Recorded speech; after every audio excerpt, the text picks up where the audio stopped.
Private military companies असल में modern era के मर्सिनरीज होते हैं। ये वो ग्रुप्स हैं जो किसी भी गवर्नमेंट, कॉरपोरेशन या प्राइवेट क्लाइंट के लिए सोल्जर्स, वेपन्स और ट्रेनिंग प्रोवाइड करते हैं। ऑफिशियली इन्हें सिक्योरिटी कॉन्ट्रैक्टर्स कहा जाता है, लेकिन ग्राउंड रियलिटी में ये एक प्राइवेट आर्मी की तरह काम करते हैं। और इनमें से सबसे इनफेमस नाम है वैगनर ग्रुप, जिसे लोग एक शेडो आर्मी के रूप में जानते हैं। वैगनर ग्रुप रशिया का एक प्राइवेट मिलिट्री कंपनी था जो दुनिया भर में कॉन्फ्लिक्ट्स में इन्वॉल्व रहा। सीरिया से लेकर यूक्रेन तक, अफ्रीका से लैटिन अमेरिका तक वैगनर के फाइटर्स हर जगह देखे गए।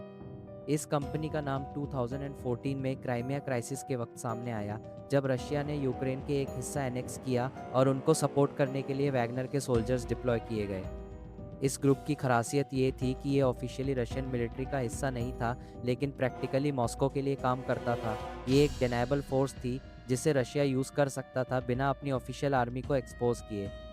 अगर कुछ गलत होता तो रशिया हमेशा कह सकता था कि वैगनर उनके कंट्रोल में नहीं है। यही चीज़ उन्हें और डेंजरस बनाती थी। वैगनर के फाइटर्स मोस्टली एक्स सोल्जर्स होते थे, जो रशिया या दूसरे कंट्रीज़ की आर्मीज़ में सर्व कर चुके होते थे।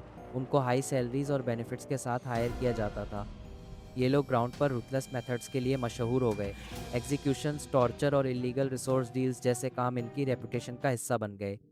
अफ्रीका में वैगनर ग्रुप ने अपना एक शैडो एम्पायर बनाया। सूडान, सेंट्रल अफ्रीकन रिपब्लिक और माली जैसे कंट्रीज में ये माइनिंग डील्स के बदले मिलिट्री सपोर्ट देते थे। गवर्नमेंट को अपनी कुर्सी पर बनाए रखने के लिए फाइटर्स भेजते थे और बदले में गोल्ड, डायमंड्स और ऑयल के कॉन्ट्रैक्ट्स ले लेते थे। इस तरह वैगनर एक कंपनी से ज़्यादा एक क्रिमिनल नेटवर्क बन गया था। सीरिया के वॉर में भी वैगनर ने बड़ी रोल प्ले की। जब असद रिजीम कोलैप्स के एज पर था, तो रशियन गवर्नमेंट ने वैगनर को डिप्लॉय किया। उन्होंने सीरियन आर्मी के लिए ग्राउंड बैटल्स लड़ीं और अपोजिशन फोर्सेस को पुश बैक किया। रिपोर्ट्स कहती हैं कि वैगनर ने सिविलियंस के खिलाफ भी ब्रूटल एक्शंस किए, जिससे उनका नाम और नोटोरियस हो गया। यूक्रेन के 2022 इन्वेजन में वैगनर फिर से स्पॉटलाइट में आया। रशिया ने उन्हें फ्रंट लाइन पर भेजा, खासकर बाखमुत जैसे एरियाज में। वैगनर के फाइटर्स ने सुसाइडल स्टाइल असॉल्ट्स किए, जहां प्रिजनर्स और अनट्रेन्ड रिक्रूट्स को कैनन फॉडर बनाया गया। थाउजेंड्स कैजुअलिटीज़ के बावजूद वैगनर ने बैटलफील्ड पर अपनी ब्रूटल इफेक्टिवनेस दिखाई। वैगनर का फाउंडर येवगेनी प्रिगोजिन एक बिजनेसमैन था जो पुतिन के क्लोज सर्कल में आता था। उसे पुतिन शेफ के नाम से भी जाना जाता था, क्योंकि उसका केटरिंग बिजनेस क्रेमलिन के कॉन्ट्रैक्ट से रिच हो गया था। लेकिन उसने अपने इन्फ्लुएंस और कॉन्टैक्ट्स यूज़ करके वैगनर को एक प्राइवेट आर्मी बना दिया जो क्रेमलिन के लिए काम करते हुए अपना एम्पायर खड़ा कर रही थी। लेकिन वैगनर की सक्सेस ही उसकी डाउनफॉल बन गई।